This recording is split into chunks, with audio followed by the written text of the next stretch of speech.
Bismillahirrahmanirrahim. Assalamualaikum warahmatullahi wabarakatuh. Selamat berpagi-pagian bersama kami di Assalamualaikum Subuh di TV Al-Hijrah secara langsung di TV Al-Hijrah. Terima kasih kepada anda semua, bukan sahaja menonton di TV tetapi juga yang menonton di FB Live kita pada pagi ini tepat jam 6.30 pagi. Anda bersama saya Ardi Herman di Assalamualaikum Subuh. Okey, topik pagi ini jangan gerun, jangan gentar, itulah realitinya, tapi kita perlu ambil iktibar. Topik ini adalah perjalanan terakhir menggelegak di neraka. Na'udzubillah. Ya Allahu Akbar, minta kita terhindar daripada neraka Allah Subhanahu Wa Taala. Saya bersama dengan pengurusi Pertubuhan Akademi Al-Bayan, Dr. Nur Muhammad Hadi Zahlan. Assalamualaikum Ustaz. Waalaikumsalam warahmatullahi. Berpagi-pagian kita. Alhamdulillah. Alhamdulillah. Sebelum kita nak berbicara dengan Ustaz dengan topik kita hari ini, kita ada satu petikan daripada surah Al-Hijr Ustaz. Betul. Ayat 43 hingga 44 yang dibacakan oleh Syekh Asim Uthman. Kalau boleh kita saksikan dan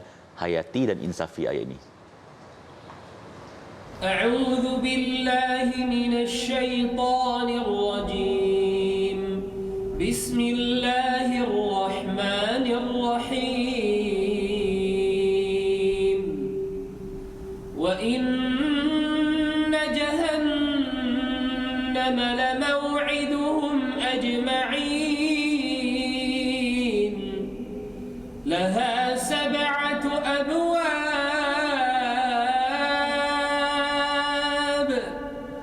Laha sab'atu abwab likulli babin minhum juz'un maqsum.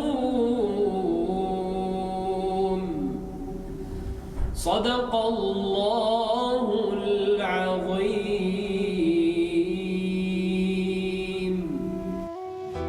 Dan sesungguhnya neraka Jahanam itu tempat yang dijanjikan bagi sekalian mereka yang menurutmu.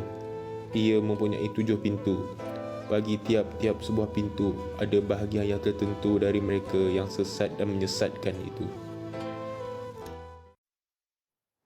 Itu dia petikan surah Al-Hijr ayat 43 hingga 44 dibacakan oleh Syekh Asim Uthman. Saya nak tanya Dr. Hadi lah tentang intipati apa yang dibacakan, huraian sikit tentang apa yang dibacakan tadi. Bismillahirrahmanirrahim. Assalamualaikum warahmatullahi wabarakatuh. Alhamdulillah, kita bersyukur kepada Allah kerana dengan limpah rahmat kurniaan. Sebenarnya pada pagi ini Allah berikan kepada kita peluang. Allah bagi kepada kita ruang, Allah bagi kepada kita jalan untuk kita pilih sebenarnya. Sama ada pilihan kita itu untuk membawa ke syurga Allah ataupun pilihan kita ke dalam neraka Allah. Na'udzubillah. Jadi pilihan itu telah dinyatakan di dalam Al-Quran. Seperti mana kalau kita lihat di dalam surah yang dibacakan oleh Syekh Asim tadi, surah Al-Hijr ayat 43-44, yang mana kata para alim ulama, sebenarnya apa yang Allah Subhanahu Wa Taala nak gambarkan dalam ayat yang ke-43 ini, Allah nak mengatakan bahawa janji Allah Subhanahu Wa Taala bagi mereka yang melakukan kebaikan syurga.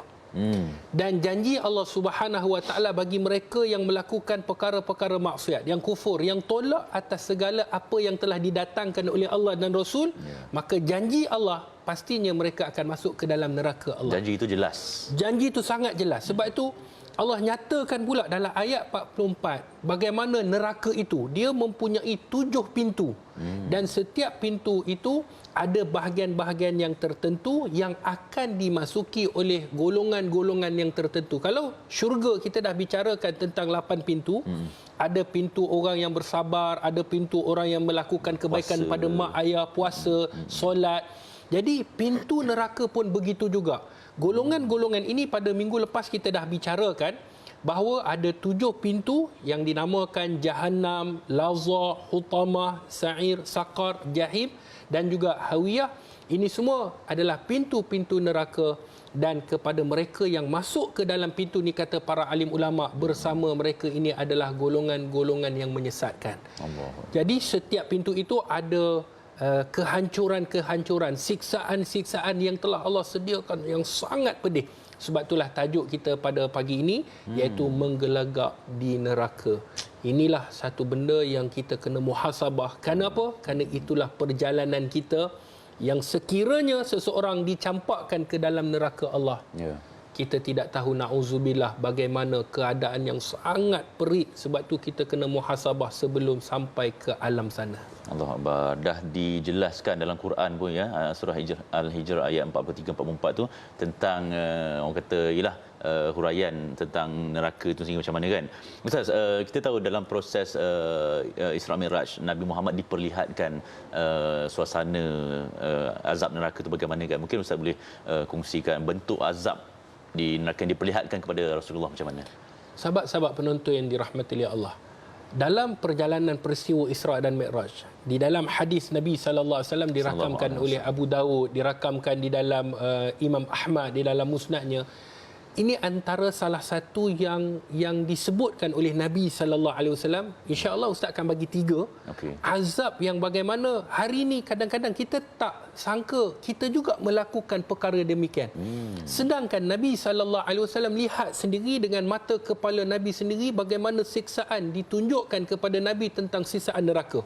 Yang pertama, azab yang disebutkan oleh Nabi sallallahu alaihi wasallam ketika mana Isra dan Mi'raj, yang pertama orang yang mengumpat. Hari ini ada tak orang mengumpat? Ramai. Mengumpat bukan daripada segi kita duduk sebelah rumah saja ataupun jiran tetangga, tetapi mengumpat dalam Facebook. Itu yang kita sebut multi level dosa. Bertambah-tambah dosa. Bayangkan apa yang disebutkan oleh Nabi. Kata Nabi sallallahu alaihi wasallam dalam hadis yang dikeluarkan oleh Abu Daud, ketika aku dinaikkan ke langit, aku melewati satu kaum yang memiliki kuku-kuku dari tembaga. Kuku mereka dari tembaga. Mereka mencakar wajah dan dada mereka sendiri. Cakar muka, cakar dada mereka. Maka Nabi bertanya, siapakah mereka wahai Jibril? Maka Jibril menjawab, mereka adalah orang-orang yang memakan daging-daging manusia. Kenapa? Kerana sifat mengumpat tadi. Dan mereka menjatuhkan kehormatan manusia yang lain.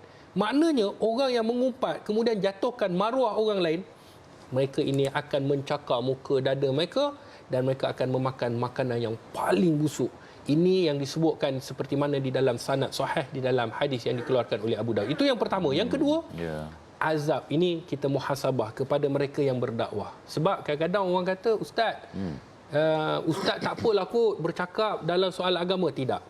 Kami juga dihisab oleh Allah Subhanahu Wa Taala. Bagi mereka yang berdakwah, Ustaz, Maulana, Habib, Doktor, tak kiralah apa pun nama kita, azab bagi pendakwah yang lupa tentang dirinya. Allahu Akbar.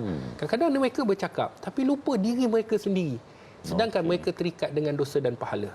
Ramai hari ini yang pandai bercakap tetapi tidak melakukan. Kata Nabi sallallahu alaihi wasallam dalam hadis yang dikeluarkan oleh Imam Ahmad di dalam musnadnya, ketika aku diperjalankan pada malam Isra, aku melewati satu kaum, kata Nabi, bibir mereka digunting. Allah. Bibir ini digunting dengan guntingan api neraka Allah. Lalu aku bertanya kepada Jibril, wahai Jibril, siapakah mereka ini? Maka pada waktu itu kata Jibril, mereka adalah para penceramah. Ustaz, mereka ni ustaz. Dari kalangan penduduk dunia. Mereka memerintahkan manusia untuk buat baik, tetapi mereka melupakan diri mereka sendiri. Padahal mereka membaca Al-Quran. Apakah mereka tidak memikirkan tentang Al-Quran? Lepas tu ustaz, bila baca Allahu Akbar, takut kita. Sedangkan kita yang berceramah, kita yang bercakap, kita juga tidak terlepas daripada dosa. Yang ketiga, bagi mereka iaitu azab yang ketiga yang Nabi sallallahu alaihi wasallam diperlihatkan dalam riwayat Imam Ahmad, bagaimana mereka yang memakan riba. Ramai hari ini ramai hari ni orang yang makan riba. Dia tak rasakan yang riba tu haram. Orang beli dengan sistem riba, beli kereta dengan riba, beli rumah dengan riba, pinjaman riba. Kadang-kadang mereka rasa tak ada masalah dengan sistem itu. Sedangkan sistem riba ini Allah dan Rasulnya mengisytiharkan perang. Dalam sebuah hadis Nabi sallallahu alaihi wasallam, riwayat Imam Ahmad, kata Nabi sallallahu alaihi wasallam, pada malam diperjalankan pada malam Isra, aku melihat, kata Nabi, seorang lelaki yang berenang di sebuah sungai dan disuapi dengan batu. Dalam keadaan berenang, disumbatkan batu kepadanya. Setelah itu aku tanyakan kepada Jibril, siapakah itu? Maka dijawabnya, itu adalah orang yang suka memakan riba. Bila berenang, akhirnya tenggelam, lemas, dalam keadaan tak boleh nak bernafas. Itulah siksaan yang sangat pedih sebenarnya kepada mereka yang telah mengisytiharkan perang kepada Allah dan Rasul dengan mengambil riba. Sebab itu sahabat-sahabat penonton yang dirahmati oleh Allah, apa yang diperlihatkan oleh Nabi, semuanya ini seperti mana yang kita sebutkan dalam Al-Quran, semuanya telah dijanjikan oleh Allah Subhanahu Wa Taala kepada kita. Telah disebut dan diperingatkan juga tentang azab-azab yang mana yang Nabi sendiri telah melihat. Okey, macam Ustaz sebut tadi, orang mengumpat, azam golongan pendakwa dan mereka yang memakan riba. Itu kena peringat dan muhasabah diri, insafi dan tengok sejauh mana adakah kita tergolong dalam golongan-golongan tu ataupun sebaliknya, na'udzubillah min zalik. Ustaz, kita nak berehat sekejap. Kita akan berbicara lagi tentang topik tentang menggelegak di neraka ni.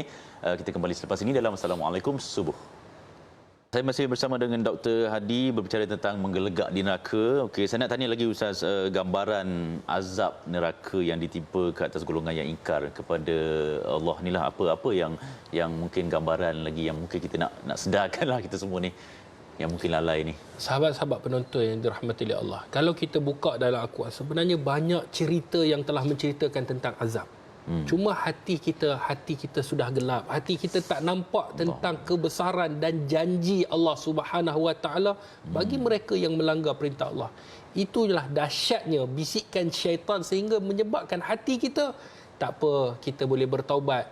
Kita tidak tahu bagaimana pengakhiran kita. Betul. Kalau sekiranya kita mati, Allah angkat pengakhiran kita dalam melakukan maksiat, kita dah tak boleh kembali ke atas muka bumi. Bayangkan bagaimana diceritakan di dalam surah An-Nisa, orang yang diseksa yang pertamanya di dalam surah An-Nisa ayat 56, iaitu sesungguhnya orang-orang yang kufur ingkar kepada ayat-ayat keterangan kami, kami akan membakar mereka dengan api neraka. Tiap-tiap kulit mereka yang akan hancur, akan hangus, kami gantikan, badalnahum juludan ghairaha liyazuqul azab. Kami gantikan dengan kulit. Bayangkan kulit kita ni bakar, hancur. Allah ganti, hancur, ganti, hancur, ganti, supaya mereka merasai azab. Bayangkan kita nak duduk di sana ni, 1 hari di sana, 1000 tahun di sini. Ganti ni, kalau kita hari ni, kalau kita sakit, kita boleh pergi klinik, kita boleh pergi jumpa doktor, kita boleh ambil ubat tahan sakit. Sana bagaimana kita nak menghadap dalam api neraka Allah. Itu yang pertama. Yang kedua, bukan itu sahaja kulit dibakar, pakaian daripada api dan disimbah pula dengan air yang menggelegak. Pakaian kita, berdasarkan di dalam surah Al-Hajj ayat 19, maka orang-orang kafir akan disediakan untuk mereka pakaian dari api neraka serta dicurahkan atas kepala mereka air yang sangat panas yang menggelegak. Bayangkan hari ni kalau dah panas, pakai pula pakaian panas, bagaimana nak menghadapi? Itulah di neraka Allah, dengan pakaian dicurahkan dengan kepanasan, maka siksaan berlipat kali ganda. Yang ketiga, mereka akan disajikan. Di sana ada makanan. Kita mungkin hari ini makanan kita di dunia ni kita nak yang sedap-sedap. Kalau ada yang viral kita akan pergi. Makanan di sana tidak lain dan tidak bukan adalah pohon daripada zakum. Minuman air yang panas. Ada minuman menggelegak, namun dia tidak akan pernah rasa puas. Seperti mana yang disebutkan di dalam surah Al-Waqi'ah ayat yang ke-52 hingga ayat 55. Tetap akan makan pada hari itu dari sebatang pokok, kata Allah, iaitu pokok zakum. Maka kamu akan memenuhi perut kamu dari pokok yang pahit buahnya. Selepas itu kamu akan minum pula dari air yang sangat panas menggelegak, iaitu kamu akan minum seperti unta yang berpenyakit, sentiasa dahaga, tidak pernah rasa puas. Bayangkan pokok zakum ini, mungkin kita nak bayangkan bagaimana pokok zakum, maka diceritakan pokok zakum ini seperti mana yang disebut dalam surah Ad-Dukhan ayat 43 hingga 46. Sesungguhnya pokok zakum ini buahnya menjadi makanan bagi orang yang melakukan dosa. Dalam neraka Jahannam, makanan ini pula sangat panas seperti tembaga cair. Tembaga yang cair yang dimasukkan dalam mulut kita, mendidih dalam perut seperti mana mendidihnya air yang meluap-luap, hancur berkecai. Bayangkan kita, tenaga hari ini, kalau kita nak tembaga, kita nak pegang, kita tak mampu. Betul. Jadi itulah yang akan dimasukkan ke dalam perut bagi orang yang masuk duduk dalam neraka Allah Subhanahu Wa Taala. Ini semua diceritakan dalam Quran. Masih lagikah kita mahu melakukan maksiat? Masih lagikah kita sanggup untuk mati dalam keadaan melakukan maksiat? Jom cepat-cepat kembali kepada Allah. Allah Akbar. Itu azab sebenarnya yang kalau ialah berdasarkan apa yang Ustaz sebut tadi, tak tergambar dan tak tertanggung dan tak sanggup kalau boleh kita nak dengar pun tentang apa yang Ustaz sebut tadi. Ustaz, ialah pastinya kita ialah satu pengajaran kepada kita semua pada pagi ni. Apa amalan yang boleh kita lakukan berbaki usia kita ni supaya kita terhindar daripada terjerumus ke lembah neraka ni? Sahabat-sahabat penonton yang dirahmati oleh Allah, seringan-ringan siksaan dalam neraka ini diletakkan satu batu di bawah tapak kaki. Seketul batu di bawah tapak, hancur berkecai.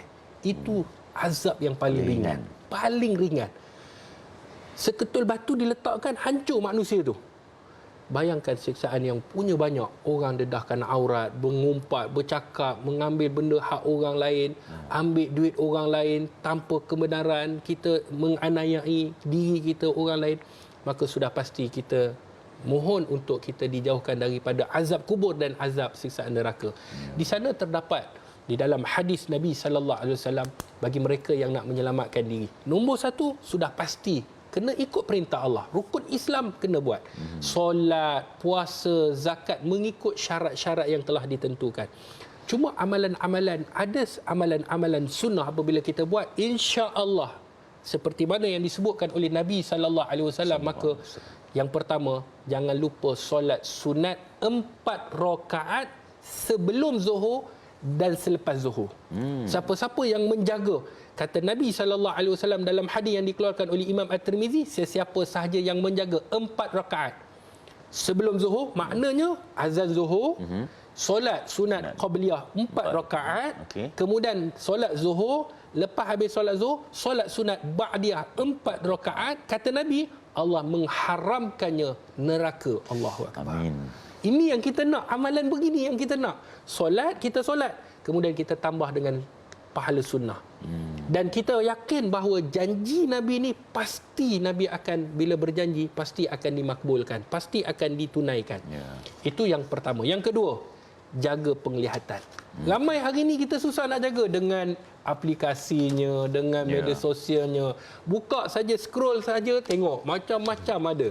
Kan, yang halal ada, yang haram ada. Jadi kata seperti mana di dalam hadis riwayat Abu Ya'la, ada 3 mata yang tidak akan melihat api neraka Allah. Ada 3 jenis mata pada hari kiamat, iaitu mata yang menangis kerana takut kepada Allah, nombor 1.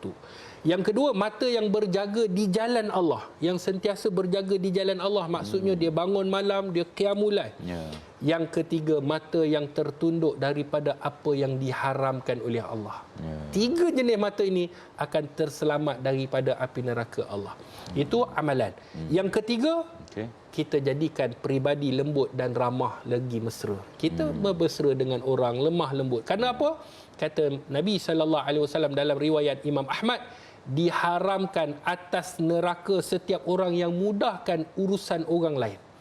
Yang mana urusannya dia buat lembut, maksudnya lembut ni bererti dia memudahkan, dia ramah, dekat dengan manusia, mudah masuk dengan orang, dia senyum, dia bercakap dengan lemah lembut. Kalau kita pergi berjumpa minta bantuan, dia bantu, kalau tak bantu dia doakan. Ini manusia jenis yang lembut ini, jenis manusia yang mempunyai peribadian yang hebat, maka kata Nabi SAW, Allah haramkan di atasnya neraka. Riwayat Imam Ahmad. Sebab tu sahabat-sahabat penonton yang dirahmati oleh Allah, kita ada amalan yang menghalang daripada masuk dalam neraka Allah. Tanya iman kita, adakah kita nak lakukan untuk selamat ataupun kita masih berterusan dalam melakukan maksiat? Akhirnya kita jangan menyesal apabila janji Allah dan Rasul, bukti yang akan seseorang itu masuk dalam neraka Allah, maka fikir-fikirkanlah. InsyaAllah. Itu dia amalan-amalan yang boleh kita bawa supaya kita tak terjerumus ke dalam neraka yang insyaAllah akan membawa kebaikan kepada kita. Ustaz, bercakap tentang kebaikan ni, kita tahu Ustaz adalah orang kata orang kuat di Al-Bayan. Jadi pastinya ada benda yang dikongsikan ataupun ialah kita nak didik mu'alaf khususnya kan di Al-Bayan. Mungkin boleh kongsikan apa inisiatif dan sebagainya di Al-Bayan. Sahabat-sahabat penonton yang dirahmati Allah, kami di Pertubuhan Akademi Al-Bayan seperti mana yang sedia maklum, kami memohon kepada semua sumbangan kepada sahabat-sahabat dermawan, hartawan. Sama ada kalau kita tak mampu untuk memberi sumbangan ataupun sudah, kita sebar-sebarkan maklumat. Kerana kita nak melahirkan da'i mu'alaf. Tugas kita adalah menyampaikan risalah. Betapa banyaknya manusia yang di luar sana kalau kita lihat yang belum masuk agama Allah. Kita nak selamatkan mereka, bukan diri kita. Kita nak selamatkan berapa ramai umat Muhammad. Kalau Nabi SAW bersedih, Nabi nak orang semua kembali kepada agama Allah Subhanahu. Begitu juga. Sebab tu kata Nabi, ya ayuhannas, Nabi berdakwah, wahai manusia, qulu la ilaha illallah. Sebutlah tiada Tuhan yang disembah melainkan Allah. Wa antum tuflihu, kamu akan berjaya. Jadi kejayaan bukan saja di dunia, bahkan kejayaan di akhirat. Jadi kita nak mengajak kepada semua penyumbang untuk menyumbang, menubuhkan pertubuhan Akademi Al-Bayan yang akan membangunkan tahfiz dakwah anak-anak mu'alaf, melahirkan da'i mu'alaf, keluar berdakwah dalam pelbagai bahasa. Ini yang pertama di Malaysia. Insya-Allah, semoga Allah memberikan kerahmatan, memberikan kepada kita kekuatan untuk melahirkan da'i mu'alaf supaya mereka boleh berdakwah di jalan Allah. Bayangkan ganjaran yang cukup hebat bagi mereka yang mengislamkan. Mungkin kita Ardi tak mampu nak berdakwah. Betul. Mungkin kekurangan bahasa, tetapi mereka ada bahasa dalam bahasa Tamil, bahasa Mandarin, bahasa yang pelbagai. Mereka berdakwah, memberi kefahaman kepada orang yang bukan Islam. Semoga hidayah itu milik mereka juga. Dengan kefahaman yang betul, maka insya-Allah di pertubuhan Akademi Al-Bayan kita akan lihat dan insya-Allah kita akan lahirkan da'i-da'i mu'alaf. Dan sekarang ni kerja-kerja untuk pecah tanah, untuk pembangunan insya-Allah akan dilakukan awal bulan 1 dan seterusnya kita akan mohonlah kepada Allah dan kepada semua penyumbang untuk terus menyumbang kerana kita tidak cukup lagi 6 juta. 4 juta kita dah kumpulkan. Lagi 6 juta insya-Allah Ustaz yakin kita adalah orang yang berjiwa besar, kita akan memberikan sumbangan khususnya hari ini hari Jumaat. Semoga Allah menerima setiap amalan kita. Amin, amin, insya-Allah. Perlu kita sokong sebenarnya usaha murni yang dilakukan oleh Akademi Al-Bayan. Mudah-mudahan kita pun dapatlah ganjarannya, tak di sini di sana kelak, insya-Allah. Terima kasih Doktor atas perkongsian topik awal tadi kita bincang tentang perjalanan terakhir menggelegak di neraka kan. Satu yang insya-Allah menimbulkan keinsafan kepada kita. Okey, para penonton, selesai Assalamualaikum subuh. Kita akan berehat dan kita akan kembali selepas ini dalam Assalamualaikum jam 7 pagi nanti.